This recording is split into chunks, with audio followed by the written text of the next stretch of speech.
Ani tersdeki nolada odam nerviga tep, ishtahamizni ochib, havasimizni keltirib rosa yeydiyu karslar. Ko'rindiki, o'shanaqa tayyorlab ko'ramiz bugun, lekin rosa shirin chiqdi.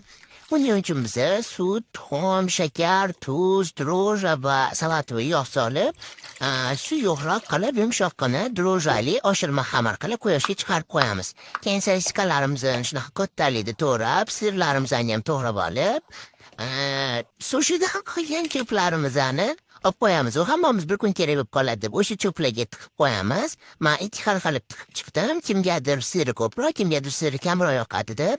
Keyin uni o'sha oshirma xamiramizga yaxshilab shunaqa tiqib qo'ysak, o'zi oson aylanadi.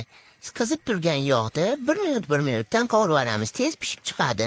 Lekin shunaqa shirin chiqdi. Ustidan chili sosli, sirli sosli qo'yib mazza qilib yedim. Sizlarni ham bir havasinglar kelsin, sizlar ham ko'ringlar.